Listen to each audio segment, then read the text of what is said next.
Hello. Happy Wednesday, my friends. I'm still seeing things that are in the frame that aren't necessarily supposed to be.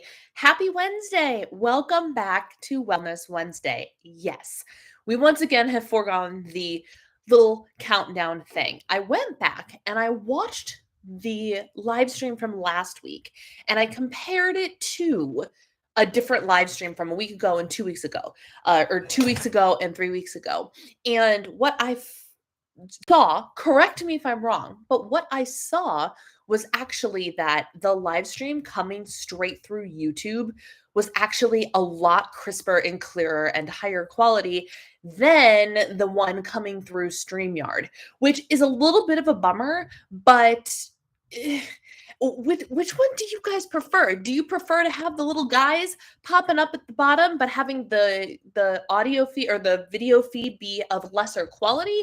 Or do you not care so much about like things popping up at the bottom of the screen, but being able to see me clearly all of the time? That is that is the question that I am currently trying to wrestle with. So for this week and maybe a few other weeks, we'll see. I'm going straight through YouTube this time. Hi, Lori. It is good to see you. And Lissa and Kathy made it as the first comment in the chat. Congratulations, Kathy. I don't care about the things popping up. Yeah. And so if you have feedback or if you're on the replay and you have feedback, let me know. I very much am noticing my gray streak. You see this thing at the front of my head that looks like it's a highlight? That's not. That's gray hair. And I gotta tell you that over the weekend, oh my gosh, do I have to tell you about my weekend?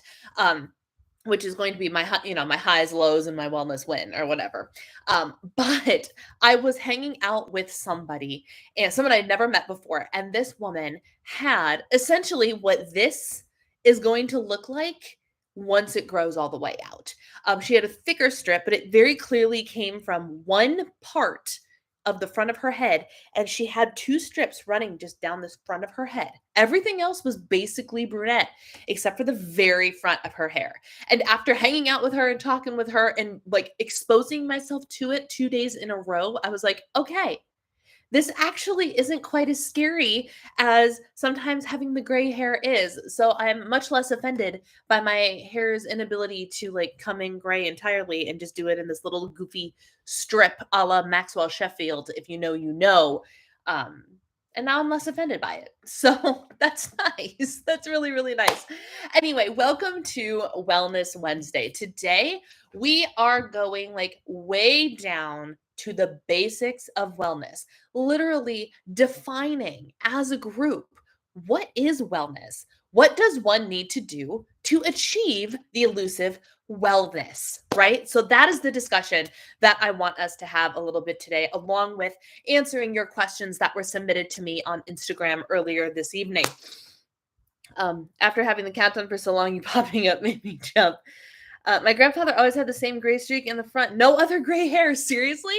Just that. Well, maybe that'll be my lot. So here's the thing about my gray hair, though, and I'm hoping that if I'm gonna go gray, this is what continues. My gray hair is actually like, and I can't get a good grip on just the gray hair, but like it's actually like really silver.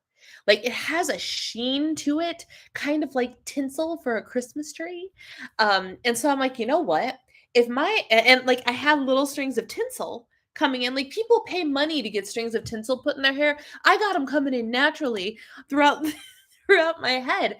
But I was like, if my gray comes in and it comes in like glitter, I'm not even gonna be mad about it. If I've got shiny, stunning tinsel like gray hair, then like that's just a whole new level that we're gonna embrace once we get there, right? That would be very on brand for me and my love of the bling and all things sparkly and glittery and things of that nature, right? So here's hoping that if the gray hair continues, at least it looks shimmery and fun. You can tell kids that your sister has ice powers and froze you in the head. Yes. Well, I'm the ice queen though, so it's just my own. It's my own iciness just manifesting itself in my hair. Tinsley strands over the years picked them out because I'm weird and have to pick and pluck everything. No, don't pick them out. Don't pick them out. I mean, eventually it will get to a point where you can't pick them out anymore. That is the reality of aging, and that is fine. All right, friends, let's chit chat about our highs, our lows, and our wellness wins. Every week, I like the community to give the community an opportunity to share their highlight of the week, what their biggest struggle was for the week, or their low for the week. And then, of course, with the addition of Wellness Wednesday, we're throwing in the wellness win. What is something wellness journey specific? And again, we're going into what the definition of wellness actually is. So wellness in and of itself is a broad term, right? But something specific to wellness. Okay. So what is your wellness win? First of all, disclaimer, if you hear shouting, it is because in like 2 minutes there's going to be puck drop for the Florida Panthers game in round 3. They got out of round 2. Round 3, they have won the last 3 games. If they win tonight, they go to the Stanley Cup Finals. Y'all, my husband. I mean, I'm excited about it too, but he is elated. I don't know if any of y'all are sports related people. I know Lori is. My buddy Lori. I know I know she and her husband are. But if they win tonight, they go to the finals. So if you hear shouting, it means that the Panthers scored. And that's good news for us. So with that being said, I finally embraced my going gray since October. My husband didn't want me to keep putting chemicals on my head, and it gets expensive. And so now, like, I go back and I see pictures of myself blonde, and part of me is like, oh, I liked the blonde.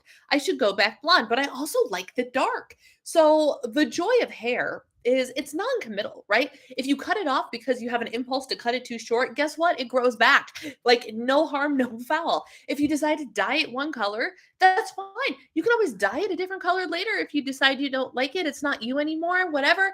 Or for me, I went back natural, and I can always go back to having the blonde balayage in my hair if I want to. But for now, I'm just kind of leaning into the dark and leaning into the gray streak. Like, I have stopped trying to hide it. I'm just like, whatever. It is what it is. If I'm really desperate, I can flip my part. So like it's a side part, and then with the side part, it kind of covers it. I guess it's this side. It'll cover it, so you won't necessarily see it. But like right now, I'm like, why? Why are we hiding? Why are we hiding? It's 2023, for heaven's sakes. Why are we hiding who we are and what we look like? It doesn't matter. So there's that. We had ice cream sundaes in small group last night, and it was a lot of fun. Host family was gone, but her parents signed up the house, and we all sent photos to rub it in. No highs. No highs. What's like the smallest high? It doesn't have to be a big high, an extraordinary high. Lows, not succeeding in tracking macros and calories. I've been having some really good hair days, switched shampoo and conditioner, and I loved it. Excellent. Our oven hasn't been working properly, and it makes meal prep more challenging. Yes, and I saw that you submitted that question, and I do have some answers for you. I have heard good and bad language during my group Zooms during games. Yeah, there's intent. Are any of your group Zooms have people from North Carolina? Because holy moly, we are walloping them. Like, the players were mad. The first game that we played against North Carolina went into 4 overtimes. There's only 3 periods in a game, y'all. They literally played 2 1/3 games in one night. It was bonkers. And all of the games have been like that. This last one is the first time they won in regulation, and it was the score of 1-0. Like, this hockey between North Carolina and the Panthers has been so intense. It's been absolutely crazy.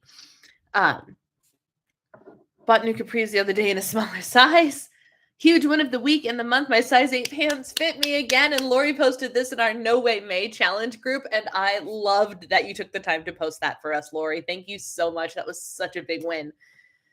Close my room big. Oh, your wellness is the gold star. I like it. I like the emoji coding you've got going on there. I'm moving by 1 p.m. and did 24-minute elliptical workout as part of that, which is a record for me. Love it. Love it. So my high, oh my gosh, my high. I spent the weekend doing CMT related things. There was for those of you that don't know, I have Charcot-Marie-Tooth disease, which is a peripheral nerve disease.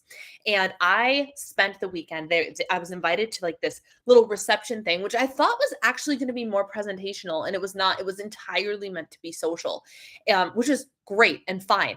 But we thought we were going and we were like going to hear the Dr. Shai, who was like the doctor of CMT, like the lead researcher. He's the man, right?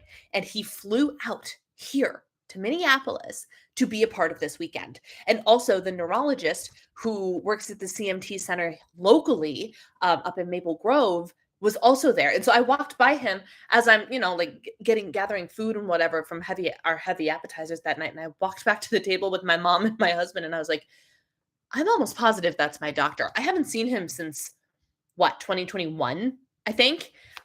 Because he was the guy that's like, you really don't have to keep coming if you don't need anything from us. But I looked at him and I was like, I'm pretty sure that's my doctor. Like, that's my guy. Which was very, very cool. So there was a group of about 25 of us that got together on Friday for appetizers and drinks and everything. And there was people affected with CMT, and there were people whose lives were affected by CMTs. Like one of the women who flew in as as board members and like leaders and employees of the CMTA, the Charcot-Marie Tooth Association. One of them, she herself does not have CMT. Her youngest daughter does. And her youngest daughter was a spontaneous gene mutation. So she was the first person in their family line to have CMT, whereas mine is very clearly genetic. A lot of other people's, they're very clearly been passed down, but spontaneous mutations can happen. So like there's people from all walks of CMT life there. And it was really it was such an interesting thing. Like I have no problem being in front of people, being in rooms with people, being on stage in front of thousands of people, being on the internet in front of literally everybody. Like it doesn't matter to me. But there was something so comforting about walking into a room and be greeted by somebody who walks like other members of a family. And the number of people who were dressed nicely and then had gym shoes on. And I'm like, and there was one woman who came over and shook our hands, and she had hands kind of like my dad's, or kind of like mine even. Maybe not as my fingers aren't like bent and contracted, but like I have CMT hands if you look at the way I move, right? The way my wrists are contracted and everything. And all of these people understood what it was like, live with somebody who has what it's like, or are people that have it. And it was just so cool. It was so cool to be surrounded by those people. And there were much older people. And then there was a group of 3 19-year-olds. So finally I was like, I got to introduce myself to these kids, because the whole point was for us to get to know each other. So I walked over and I sat down at their table. And I was like, hi, I'm interjecting myself in this conversation. Tell me about yourselves. All 3 of them are 19, and all 3 of them had CMT, and they have been friends since they were 5 years old. The Muscular Dystrophy Association connected them when they were 5 years old because they were all in the same area, and they grew up and have been friends with CMT their entire lives. And I was like, that is the coolest thing I have ever heard. Coolest thing I've ever heard. And, we're chit-chatting back and forth as you do with teenagers. And then I made a comment about being on YouTube. And then one of them looks at me and goes, I thought you looked familiar. And she goes, I think I've seen your YouTube video, which I just thought was so funny. And that's great because like that's exactly the type of person that I try to reach with some of my CMT content, that, hey, you're going to be okay content is for them. And so that just made me really happy. And then we talked to the man. I walked up to him because he's really, did you guys hear that? I told you you'd hear it. I heard it. It actually scared me. And now he's clapping. So the Panthers scored. In case you haven't figured that out. I don't know if you heard it, but I definitely did. I walked up to the doctor, and his specific interest is in my type of CMT, CMT1B, which is a mutation of the myelin protein 0, MPZ gene. And so I got to talking to him. I'm like, hey, and we were talking about my family and the variations. And like my mom's like, he like started to drool because he looked at me and goes, you got to make sure you keep going to the CMT center to get all of your information in to track progression and whatever. Because he gave a little speech about what's coming and how like it's actually very real that there will be treatments for my disease within the next couple of years, legitimate treatments, like maybe by the time I'm 40, which is nothing I ever would have believed would be possible. Like seriously. So he's like, he now wants my family to go to Iowa to see him personally and be a part of his research and his group and be his patient. And Could always tell when the Bruins scored, right? Right. Um, and it was just the coolest thing. And so he asked me, he goes, well, do you know what chromosome your thing is on? Because there's actually a couple of different chromosome things that will turn into myelin protein zero CMT. And I was like, no, actually, I don't, blah, blah, blah, blah. So, like, we had a great conversation. And so we went home and I grabbed my entire CMT folder in our file cabinet. And my mom actually, because she's the nurse, scoured the stuff and she found my test results. And I took pictures of the test results. She goes, I think the information he wants is on here. And like she read all the fine print to see if she could see any chromosomal numbers. The next day, literally at the walk outside at the park, I pull him aside again and I was like, hey, I was wondering, after our conversation yesterday, I went home and looked and I have my test results for you. And this sweet old man sat down with me, took my phone, looked at my thing, and knew immediately. He told me what chromosome it was. And he sat down and he told me exactly what it meant was happening in my body. It not on the clock.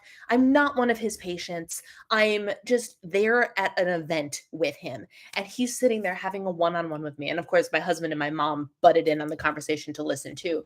And then he sat down, he goes, so I'm going to tell you, so proteins are made up of these things called amino acids. And I'm just kind of sitting there going, I know this, but I'm going to let him talk anyway, because there's a difference.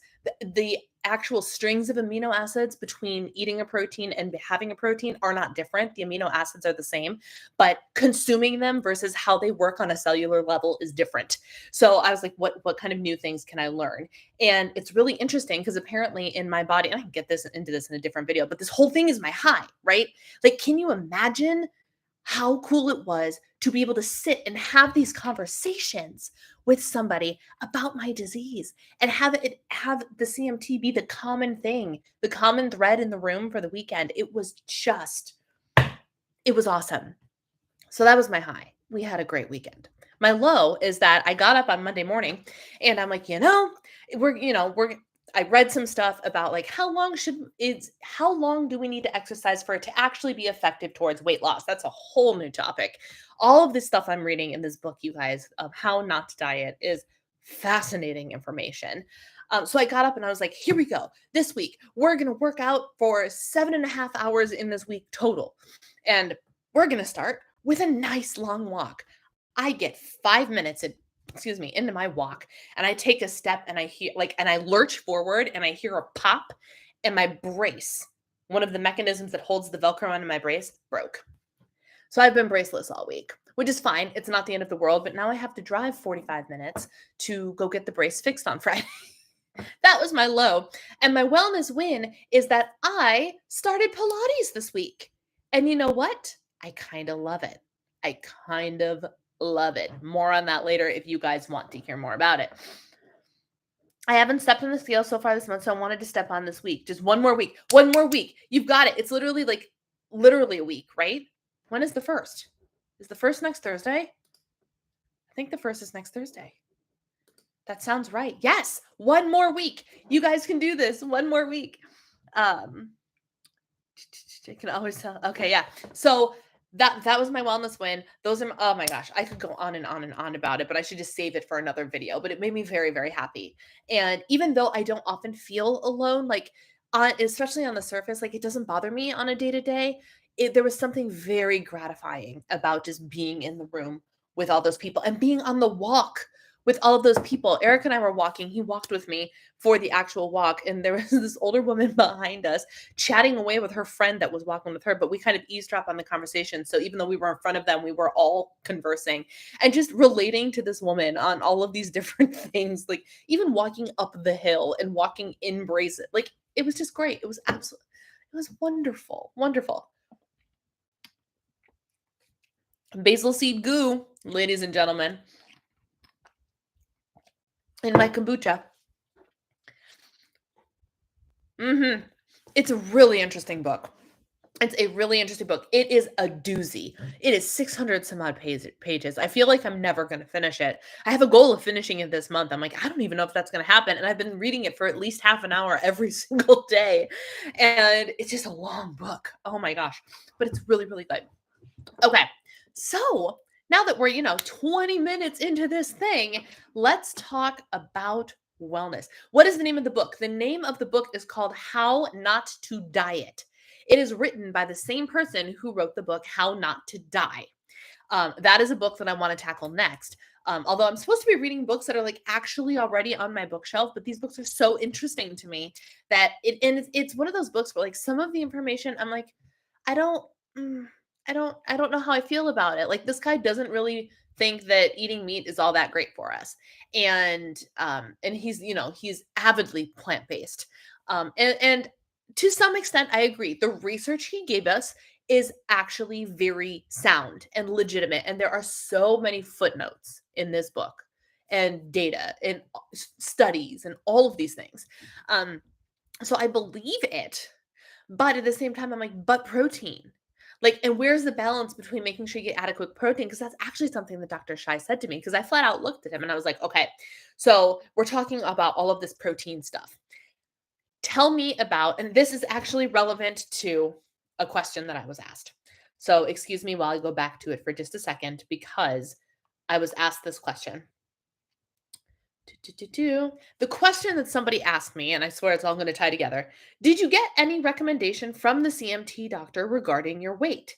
Did he say that you need to lose weight or did he think you are a healthy weight for somebody with CMT? So, first, obviously, I did not go see this doctor in a medical setting, right? We were literally both at this just the same social event, and he was educating me just on a one on one conversational, we're in the same restaurant, we're at the same event thing. It wasn't in a clinical setting.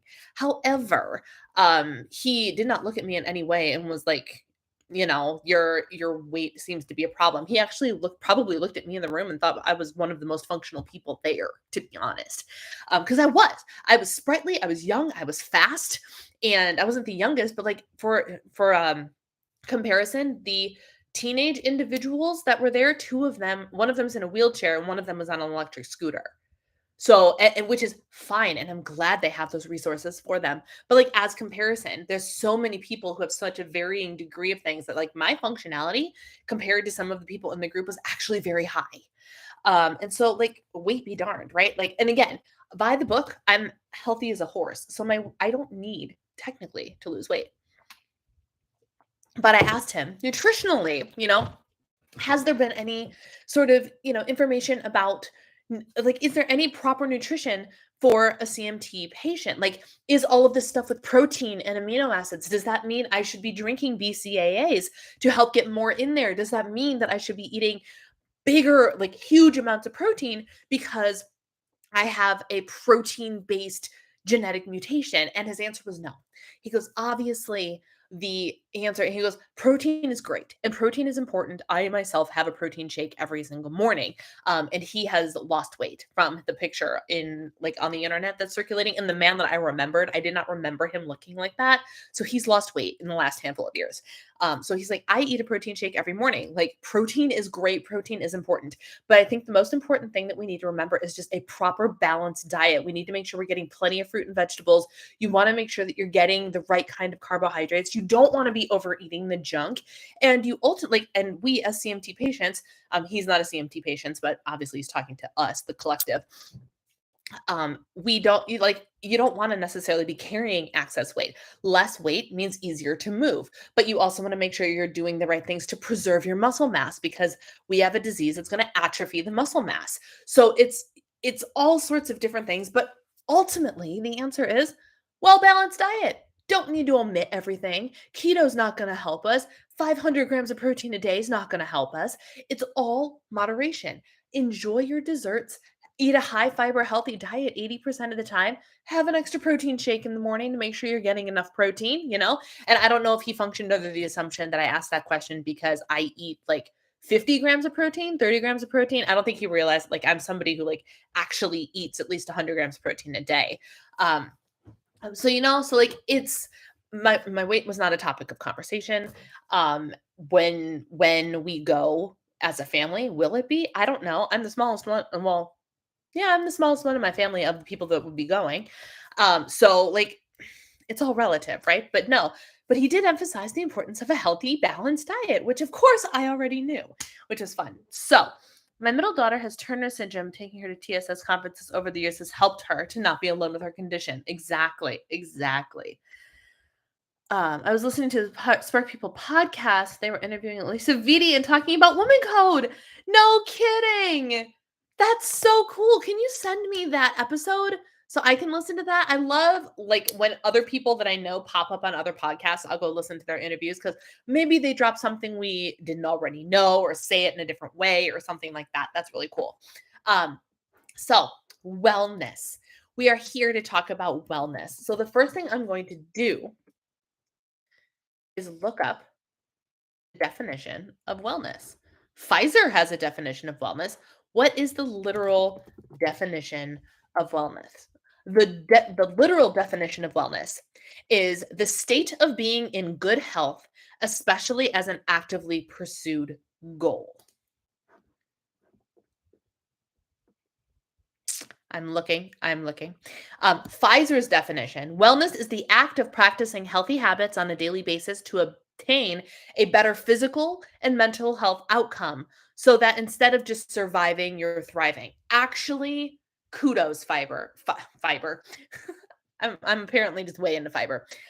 Pfizer, that's an excellent definition, in my humble opinion. And I would love to hear, what is your definition of wellness?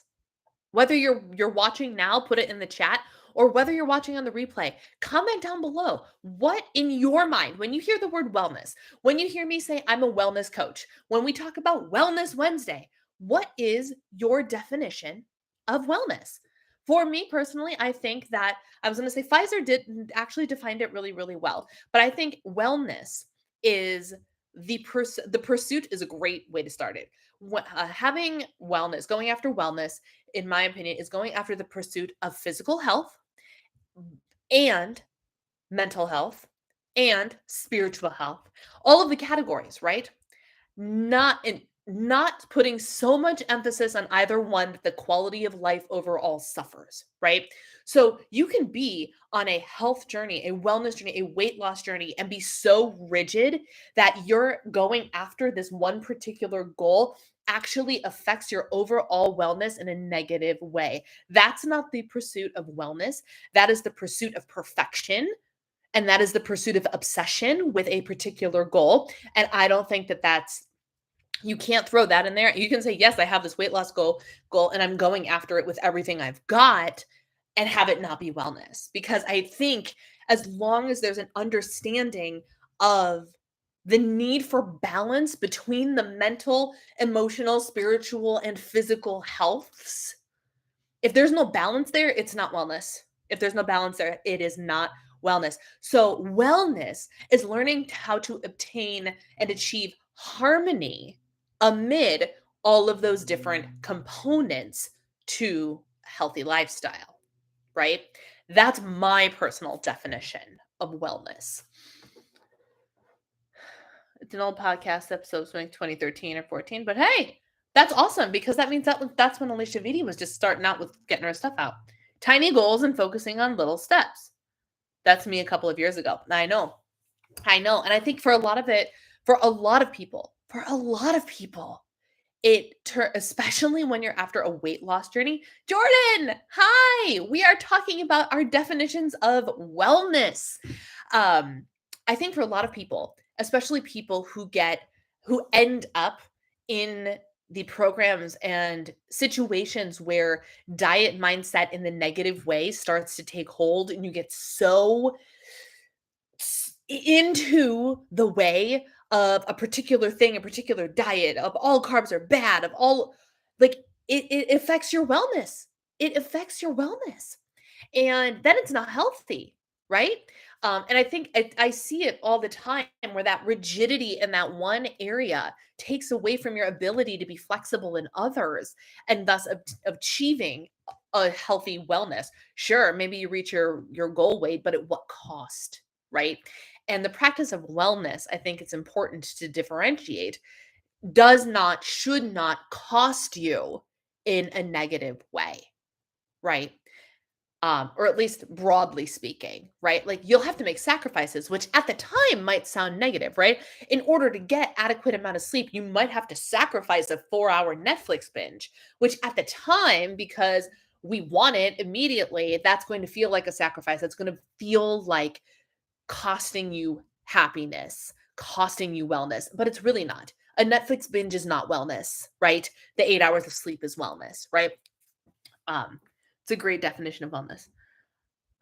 No food noise. That's my vote. No food noise. I love it. Jordan is out there on social media thriving, by the way. She's doing so well. I'm so proud of her. Wellness is not me a few years ago. I'm definitely getting there. I know I made a ton of progress even the last year or two. Yes, and that's important. So the next topic, now that we've done a little bit of discussion over what is wellness, right? Because I think we can all use different verbiage, but I think the consensus is generally the same, right? And the consensus is the achieving the balance and focusing on making strides in each area. And it's not just about physical health. Yes, physical health is a huge part of it. You cannot be well and be unhealthy. Those two things are, in fact, mutually exclusive. So the health part, in my opinion, is a big key player, but it's about the mental, emotional, spiritual, all of that as well, right? I recently stopped counting macros and calories. The absence of tracking has calmed me, and I'm honestly still losing weight. It's the best thing. Smaller plates, no restrictions. Girl, I'm so proud of you. That is amazing. I can't tell you. So I'm on this. So we haven't been weighing in or anything, right? So I don't actually see the progress. But every day, it's a struggle. Every day, I wake up and I go, do I track my fitness pal today? Do I track healthy today? If I do healthy today, do I do better balance or do I do carb conscious? I have switched my healthy app from one plan to another 4 or 5 times in the last 2 weeks. Never completing a day on the plan.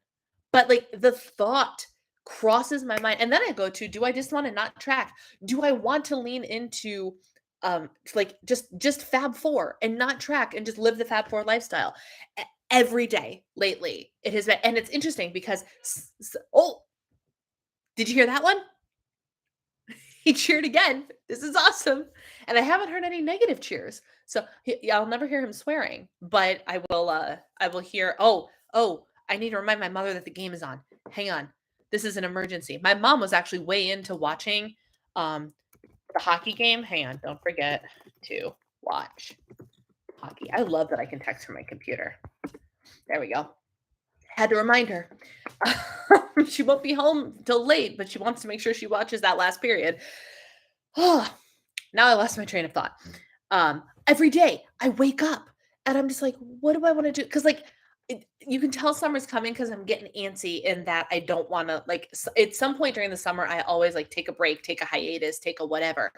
And I'm just like I can already feel that like I'm getting there, not with YouTube or anything, just with like the tracking. And I'm like, So part of me is like, do I use this to make content? Do I do a week doing X, a week doing X, a week doing X, to see if anything clicks, to see and to create a video about it, you know? I don't know.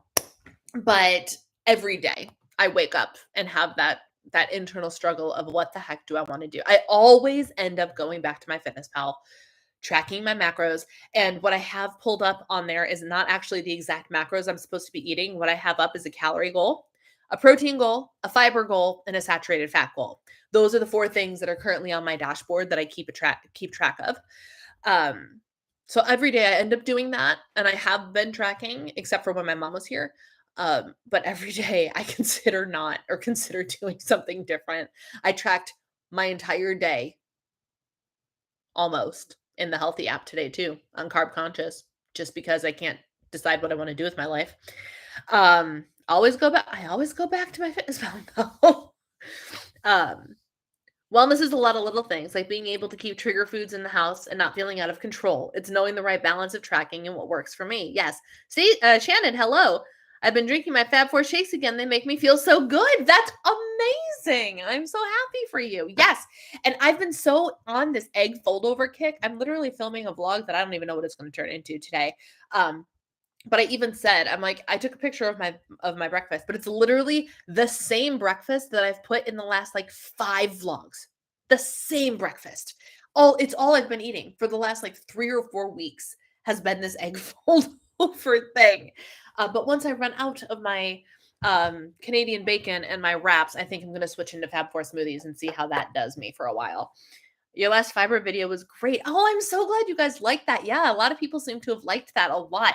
And it's so major, right? It's so major. The fiber thing is just it's so important. We overlook it for the sake of the basic macros, right? Fat, carbs, and protein.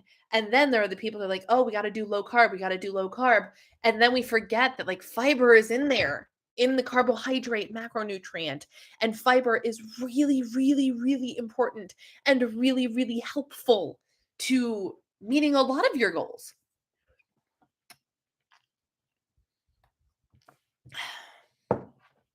I know I need to track. I don't do well not tracking my food, but I can't count calories in a healthy way. Conquer cravings works for me right now, and I feel in control. And that's fine. Do it. Do what works for you. Never, ever, ever do I want somebody to do something solely because I said so. I want you to take if you trust me, try something, right? But if you know it's not for you, if you know beyond a shadow of a doubt, like for example, let's take all of my friends that I'm trying to get to come off of Weight Watchers and track macros or track calories or change the way that their mindsets work, right? If you know beyond the shadow of a doubt that that will work for you forever and ever, amen, great. But there are a lot of people, and they're the ones that come and are like, that know that it won't work for them. And those are the people that I'm talking to. If you know what works for you, don't change it. Keep going. Do the thing. You can always, just like the hair that we were talking about earlier, you can always change it later, which is why I wake up every day and I'm like, maybe I want to track carb conscious today. Maybe I don't want to track at all today. And because I have that power to make that choice every single day. Every day, I get to decide how I want to approach my day. Every single day. And that's really empowering if you think about it. You are in sole control of how you approach every single day. If you decide you don't want to track tomorrow, you don't have to track tomorrow. But if you decide you do, if you decide that tomorrow I'm going to be on track, you have the power to do that too. I got to finish my basil seed goo, guys. Talking about fiber. Dragon fruit. Good to add. Is it good to add to my fruit salad? I'm sure it is. It's fine. Especially in like how not to diet and everything, Mediterranean diet, heavy on the produce. They are big believers in the power of plants. They do not demonize fruit. Like it's good, it's fine. Throw it on your fruit salad. Yeah, I was like on salad, I'm not quite sure that would work, but fruit salad, yes, absolutely. Dragon fruit's great. Dragon fruit, I would buy dragon fruit, cut it in half, and just eat it out of its shell with a spoon. Dragon fruit's awesome. All the fruits, all the vegetables, all the plants, all about the plants lately. The fiber content and rereading the Smart People cookbook is part of what inspired me to bring edamame back into my diet and try making a vegan dinner. Yeah, why the heck not? For me, that was just another example of wellness, was finding that balance of tracking where I'm in control, but not so strict that it ends up controlling me. Exactly, 100%. So, stemming off of that, so now that we know what wellness is, what do we do with that? What sort of things make up wellness? Just a couple of examples in life, in my life specifically, I guess. But one of the things that I'm trying really hard to do, or one thing I have to wait till October because we had to cancel it because we had to go to Florida, but like making a dermatology appointment for an annual body check because I was a sun worshiper in my 20s. That's wellness. Going to the dentist regularly every 6 months, annual doctor's appointment, annual ladies exam, annual CMT related exam, annual dermatology body check exam. As much like those aren't pretty, and that's another like it's another like almost wellness plus self-care type situation. Like they're not pretty things, right? They're not. But they're necessary for your wellness. You need to be not just like, let me eat healthy, let me lose weight, but you need to be knowing what's happening in your body because there could be things that don't pertain to any of the healthy eating, exercise, or weight loss that are still happening in your body that you need to know about. That's wellness. And having that security of knowing, or maybe it's an insecurity because you find out something that you didn't want to hear, but now you know about it, which means you can treat it, right? That's wellness. Um, I recently got my macros calculated by you. It's actually been going great. Even not tracking to a T on the weekend. Love it, Heather. That makes me so happy to hear. I love when I get updates from people whose macros I've calculated for them, because I do offer the one-off macro calculation. So I calculate for them and I just send it off, and then they're on their own. So I'm so happy to know that those are working out well for you. If anything, even if you're doing a little bit more lackadaisical tracking on the weekend, now that you have those numbers, you are made aware. And knowledge is power, right? So if I tell you, hey, you need to be eating at least 25 grams of fiber, hey, you should be shooting for whatever your number for protein was, you can go forward. And even on the days that you're not tracking, you can go, hey, wait, where's my fiber? Where's my protein on this plate? Do I feel like I got enough of that today? And that's where the power is. Power is in the knowledge, right? One of the things I started doing is regularly wearing sunscreen. I vow, hold me accountable, y'all. That's my thing this summer. I'm going to buy spray sunscreen, and so help me God, I will put it on before I go for my walks in the morning. Facial sunscreen too. That is my thing for the summer. I was such, and I still am a sun worshiper. I love going out in the sun. I love seeing my skin get tan, but I also am seeing other brown spots pop up on my body. And I know that that's not good. So I have to be an adult about it. And much like eating my vegetables, which sometimes you just don't want to do, but you have to be an adult about it because that's for your health, right? So is wearing the sunscreen and just accepting that maybe you won't get super duper tan, but the fake tan industry is huge right now. And I'm sure there's a way to achieve the look that you want without a stitch of UV. But gotta use the sunscreen. I used it once when I was 13, got a second-degree blistering sunburn. Oh my gosh, that's strange. And I know it's not the most thorough thing, but in the spectrum, I love to use the spectrum of good, better, best, right? Even if you can't do the best option, you take the good or the better option. And for me, do you know how long it takes me to slather sunscreen on my body? It takes me forever. It takes me for freaking ever. Because it takes me a long time.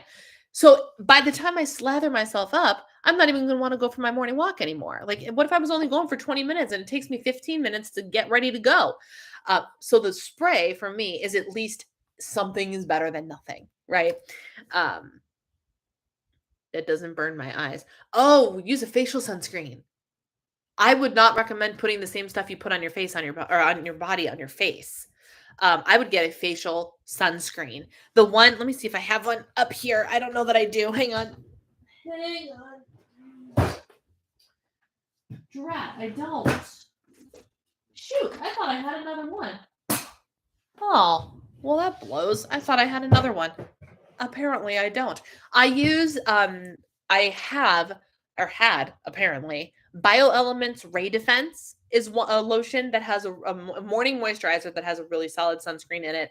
And then I just started, how often should you, 1 minute. And I just got this it's like a UV shield, like it's exclusively sunscreen for the face. It's not a moisturizer, from Mad Hippie, which is available at Ulta, and I think some of it's available at Target. It's what they sent me was this UV thing. So I actually put that on the other day before I went outside. I'm like, ooh, facial sunscreen. Went in and I squirted it, and I just did one of those. And I'm like, okay, at least my face is covered, right? But I would definitely get facial sunscreen. How often should you recalculate? It really depends. It really depends. Some people say every 10 pounds, and you could do every 10 pounds, but I'm also of the belief of if it ain't broke, don't fix it. So if you can use those macros and you find you lose 5 pounds and then 10 pounds and then 15 pounds and you still go, why change them? If they're working for you, why change them?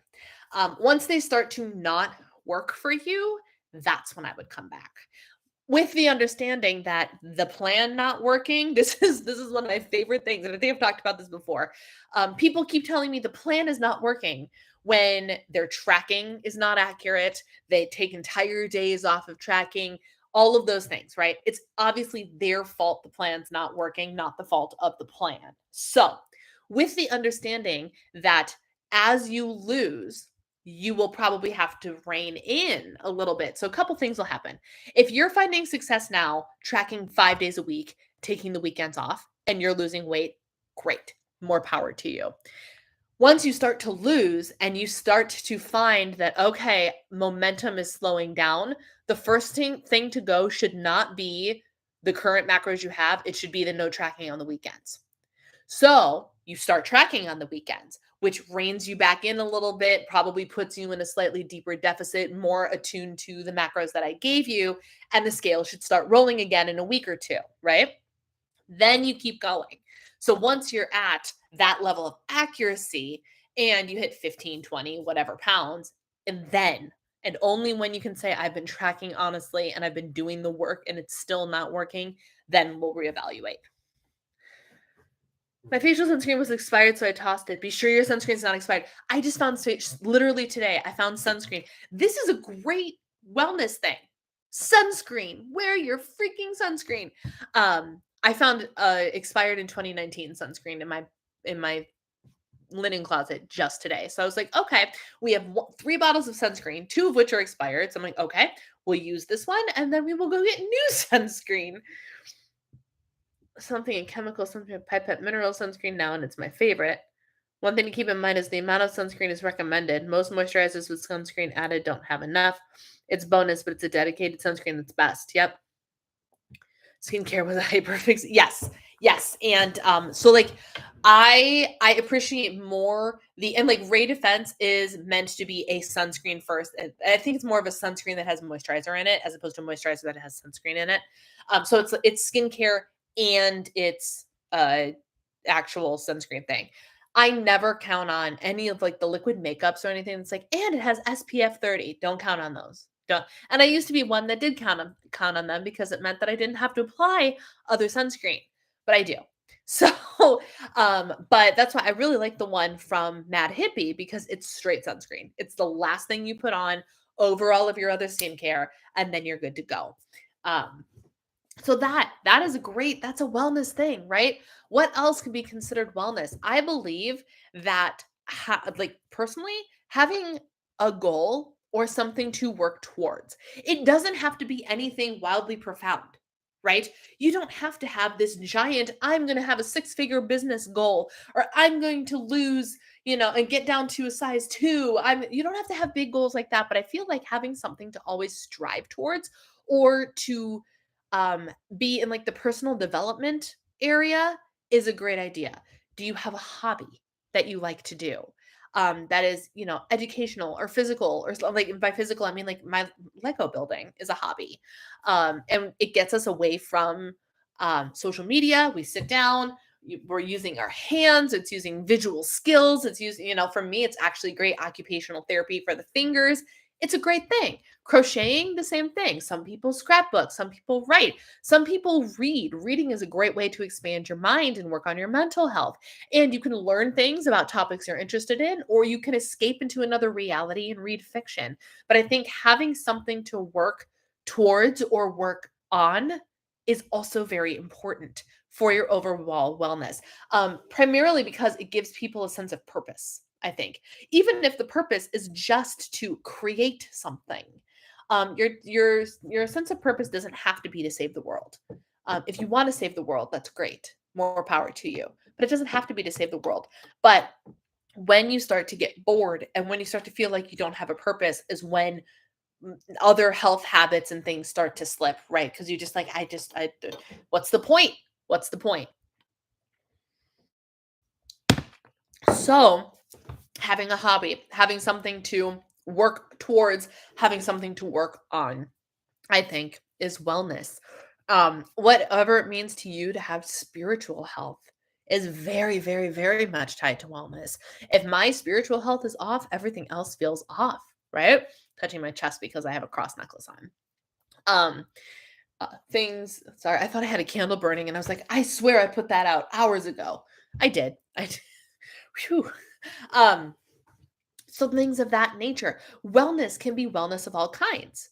And then, even if you want to go to, let's touch on the physical health area of wellness, it's not the stark rigidity. Let's get down to size two. Let's eat 250 grams of protein and pump all of the iron and work out 7 days a week and, you know, get up early. And like, getting up early is great. We should all be getting up early. I'm trying to talk myself into setting my alarm for 6:30 in the morning again. I really, really am. I think it would be good for me overall. But I mean, like, let's give up adequate amount of sleep for the sake of slaying at the gym for 3 hours a day every day. That's not wellness, right? But what are some of the things that, right, Lori? Right? Never, never in my life. I could not tell you how old I was when I would have fit into a size two, ever. Um, no shade to the people that are size twos. You are welcome here and loved here as well. I will never, ever, ever be a size two. I think I max out at a six. A minimum, a min out at a six. I don't think I will ever be anything less than a six. And that is okay. That is okay with me. But I get what you're saying. So, ironically, I want to try getting up a bit on the early side to try and get to the gym before work. But first, you have to get your sleep straight, right? You keep burning yourself out because you're so tired and then you don't want to do the things. And then what's the point? You need to make sure you're getting adequate rest first. And some days, adequate rest is still going to be 6 hours of sleep, but you have to do what's right for you in your season. And I think that is something that everybody needs to understand, myself included, right? There are these general guidelines for what will help the body function optimally. 7 to 8 hours of sleep, X number of calories, X number of protein, X number of steps, X number of ounces of water, X number of hours exercising per week, blah, blah, blah, blah, blah, right? But just because those are the optimal numbers overall doesn't necessarily mean that they are either the optimal numbers for you or they are realistic in your current season of life. I've really started to lean into the idea that there is a season of life. And you know, with the whole like seasonal living and how I'm like, I kind of slow down and peter out in the winter, but also I take a break in the summer and I kind of go and like I'm starting to learn that I live a very cyclical feeling life. And my seasons are short, but they're still seasons, right? So if you're currently living in a season where because you have to be up at 4:30 in the morning, 3 or 4 days a week, um, getting 8 hours of sleep a night is just not practical for you, stop striving for 8 hours of sleep every night. Instead, figure out what is the optimal and best option for you now in this season and go with that. And if you feel that you're under rested when you're only getting 5 hours of sleep every single night, well, then you got to figure out how to get more sleep, but you can't go from 5 to 8. You probably won't be able to succeed in that. So can you get 1 more hour of sleep? That's the kind of thinking we need to do. We need to start doing gray area thinking, flexible thinking. And we need to understand that even if we can't do the optimal, didn't we talk about this last week? Even if we can't do the optimal, it doesn't mean that we don't do nothing. There's all of this. So if this isn't working and this isn't practical, find something in the middle, right? In every area of life, everywhere that you go, everywhere you look. Some days it's just not going to happen. Other days it's going to happen. And that's great. And finding that balance and living in that harmony is wellness. Catch up later at night. I think front loading things will help me. I was in my PJs by 4. Nice. I aim to head to bed at 10. Yes. I tell you what, this hockey thing has really been messing up my sleep because we're still going to have 2 periods left by the time I get off this call. And like, it's fine. Hockey season's almost over. Okay. I want to lean into the questions that I have been asked. If you guys have any questions for me, feel free to submit them in the chat box. I was only asked a couple. Okay. If you are starting to reduce the if you are just starting to reduce the inflammatory items in your diet, where is it best to start and how? So here's the thing. There's a lot of debate as to whether or not food is inflammatory. So it's kind of a do your own research thing, but also when you do your own research, people will obviously find research that lines up with the belief they desire to have. So it depends what you're trying to do. What exactly is it that you are trying to eliminate? And there are many different options you could do. You can start with an actual elimination diet. I am not a registered dietitian. I do not actually have a whole lot of knowledge on the concept of inflammatory foods and all of those things. This is just my opinion. So I think rather than so you can do an elimination diet, and the way an elimination diet works is you really kind of bust it down to bare bones, right? You get rid of gluten, you get rid of dairy, you get rid of, some people get rid of FODMAPs, you get rid of caffeine, you get rid of alcohol.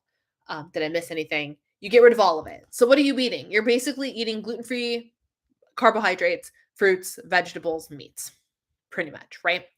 And then after a period of time, you slowly start to add in, oh, sugar. Sugar is the other one. You slowly start to add things back in to see how you react to it, right? I like to live a more moderate lifestyle. In the Patreon today, we were having some pretty in-depth and important conversations. And one of the lines I think I said was, I prefer to live a life of simplicity, was one of the things that I said in response to just, it was a completely different topic, but the sentiment stands, right? So if you have inflammatory things, if you know that there is a certain type of food that irritates you, cut back on that food. If you're just in it because you think it's going to help you drop a few extra pounds, newsflash. It's not the inflammatory that's going to drop the few pounds. It's the fact that cutting out the foods that you think are inflammatory are causing you to be in a calorie deficit. You're welcome. So it depends on what the purpose is. It depends on what the purpose is. If you find, like, there are some people with like fibromyalgia and nerve disease, and like even myself, sometimes when I eat too much sugar, I don't feel good. Not even in the tummy, just like, like it doesn't feel right. So if I need to be careful about how much sugar I consume. We all should be careful about how much sugar we consume. Some people don't feel good when they have grains, their gluten. Maybe you eliminate gluten or cut way back on them. If you think that there's something that is inflammatory to you, maybe try backing off. Because if you're going to try to eliminate sugar, dairy, coffee, alcohol, all of the things, here's the honest to God truth. No one wants to hear it. And yes, I had 2 glasses of Prosecco over the weekend. But if you want to eliminate something for your health, eliminate alcohol. There is absolutely no need. There is no viable reason to put alcohol in your body. That's the truth. So if you want to start with something, start with that. If you don't like that I said that, you might need to check yourself and your relationship with alcohol. And I am speaking as the daughter of an alcoholic. So there's that. But if you're like, I'm going to eliminate all of the things, maybe instead of having 5 cups of coffee a day, maybe can you cut back to 1 or 2? And then instead of having gluten at every meal, maybe you have gluten once or twice a day. Maybe if you think it's dairy, maybe you have dairy once a day or a few times a week. Do you see what I'm saying? I don't think that things should be off limits unless you have an allergy or a complete total adverse reaction to them. But I think having things in moderation and ramping up the stuff that's not inflammatory as opposed to trying to cut back on the stuff that is might be a better approach. You have wine and Passover and no other alcohol in your life. Interesting. Oh, I don't need to look at the other question. The other question was from Melissa, and it was meal prep ideas that don't involve the oven. I need recipe ideas. Okay, so I sat and I thought about it for a little bit, and there's actually a lot you can do without the oven, Lissa. There's a lot you can do without the oven. You might not like some of it. You might immediately try to impulsively react in a way that you don't want to do this. No, this will not work for me. but just listen, because whether or not you choose to do them is irrelevant. The point is they are options for you. Okay. For breakfast, you can mass produce a whole bunch of scrambled eggs in a pan on the stove. You can make a giant pot of oatmeal. That's the word. Oatmeal, chia pudding, overnight oats, anything along that vein, right? You could even make an entire frittata thing in a big cast iron skillet. I was going to say, and you can pop it in the oven. No, you can't pop it in the oven because you need the oven. But you know what I mean? There are plenty of options in the breakfast arena. For lunches, you can do things like sandwiches. Sandwiches are so easy, but they're they're so underrated. A good sandwich, oh, beautiful, lovely. I love. There are a few things I love more than a really good sandwich, not going to lie. Sandwiches, salads, yogurt bowls, smoothies. Bust out the crock pot and make some chili or your favorite crock pot meal. This is also applies for dinner. For vegetables, instead of roasting them in the oven, you can saute them in a pan on the stove. You don't even have to use butter. I have been using the pan and I've been cooking my vegetables in bone broth, just a little, like a couple tablespoons of bone broth in the pan. I have a nonstick pan. Cooks my green beans beautifully. And I mass produced green beans. We had 3 days worth of green beans that I made in one pan. And it was great. Put a little bit of bacon bits on them, a little bit of onion. Oh my gosh, so good. So good. So you could do things like that. Something along the lines of like a hamburger helper. Hamburger helper is made on the stove. It is made on the stove. Macaroni and cheese is made on the stove. And don't forget, you can cook all of your meats on the stove. Pork chops, chicken breasts, steaks, ground meat, all of it can be made on the stovetop, not the oven. That's just a handful of ideas that I came up with. People who are excited about the bottle of wine going down a point in Smart Points. Wrong meeting. Yep. I've just been so dependent on the oven. It's a lot easier to make 6 to 8 servings of food in the oven than make it as. Yes, I understand. So maybe until the oven gets fixed, you're going to have to make some changes in your routine. Use some of the days that you are home from work and not working. And instead of trying to make 8 days worth of food, maybe you only make 2 or 3.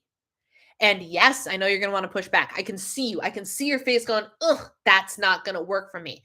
You have to make sacrifices in your current situation. Right now, you don't have an oven. So meal prepping as if you do have an oven is not practical.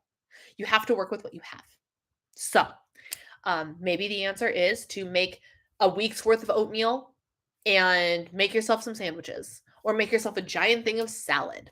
And then like all the fixins. And in each container, you just have a little fixin and you can just throw it together or you can pre-throw them together, whatever the case may be. And then for dinner, either make a crock pot meal or you're making only 2 or 3 days worth of food at a time and you cook twice in a week instead of once. Is it optimal? Is it ideal? No. Is it what you might have to do right now? Yeah, it might be what you have to do right now. It's not getting fixed, and I'm already spending too much time cooking and prepping my food 3 meals a week, so cooking more days just isn't the option. Then you need to figure out a way to meal prep more simply.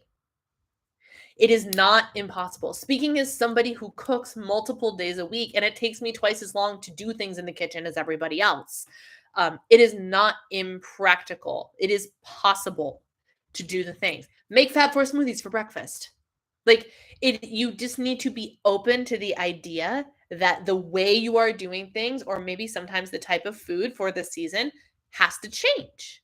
You have to be open to that flexibility, because if you decide that you're going to be rigid about it, then you're going to continue to have the problem. If you don't find flexibility and look for solutions, instead you look for excuses as to why the solutions won't work, nothing is going to change. So maybe figuring out a way to cook things faster. Get yourself like microwavable potatoes.